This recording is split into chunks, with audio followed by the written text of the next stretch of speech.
আসসালামু আলাইকুম গাইস, কেমন আছেন সবাই? গেস্ট টাইটেল এবং থাম্বনেল দেখে অলরেডি বুঝে গেছেন আজকের ভিডিওটা কোন টপিকের হতে চলেছে। গাইস, আজকে আমরা চলে আসলাম ইউনিভার্সিটি অফ বরিশালে।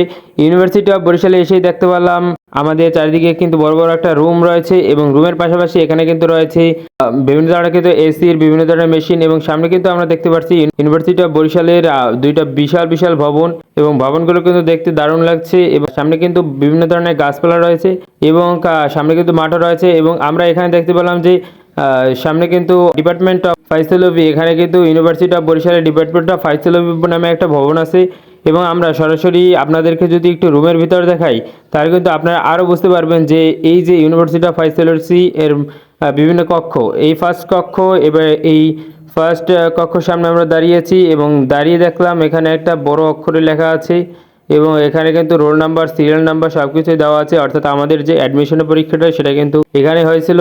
অ্যান্ড গাইস, আমরা কিন্তু ম্যাথমেটিক্স রুমের সামনে দাঁড়িয়ে আছি। তো গাইস, এখানে কিন্তু আমাদের জন্য কি সুন্দর চেয়ার সাজিয়ে রাখা হয়েছে, অর্থাৎ এখানে বসে আমরা পরীক্ষা দেবো।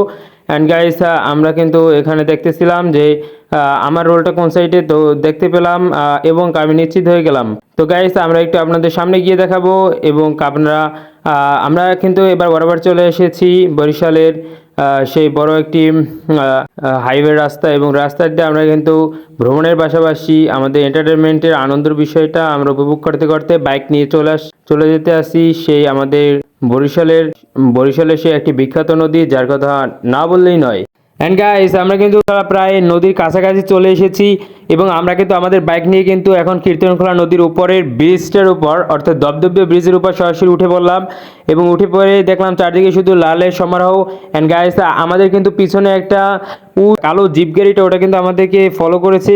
তো কালো মাইক্রোবাসটা কিন্তু আমাদেরকে ফলো করেছিল, তো এটা কিন্তু পাশ কাটিয়ে চলে গেল। আমার বন্ধু কিছুই করতে পারলো না, অর্থাৎ তার জোর একটু বেশি, সেজন্য সে পারলো না। তো আমরা ওই টপিকে না যাই, আমরা এই টপিকে আসি যে আমাদের এই যে এখন কীর্তনখোলা নদীর উপরে অর্থাৎ দপদপে সেতু আমরা পার করলাম এবং এখানে কিন্তু আমরা টোল প্লাজায় কিন্তু টোল দিব এবং নতুন টোল সিস্টেমটা কিন্তু দারুণ লেগেছে আমার কাছে। অ্যান্ড গাইস, আমার চ্যানেলে যারা যারা নতুন আছেন অবশ্যই চ্যানেলটি সাবস্ক্রাইব করে দিবেন এবং বেল বাটনটি বাজিয়ে দেবেন। অ্যান্ড গাইস, কারা কারা রোজা রেখেছেন অবশ্যই কমেন্টই করবেন এবং যারা যারা রোজা রেখেছেন অবশ্যই চ্যানেলটি সাবস্ক্রাইব করে দেবেন, নাহলে গাইস রোজা পূর্ণ হবে না, অর্থাৎ পূর্ণতা পাবে না। অবশ্যই গাইস আমার ভালোবাসা নেবেন এবং আপনার ভালোবাসা দিয়ে থাকবেন। And guys, thank you for watching my videos all guys.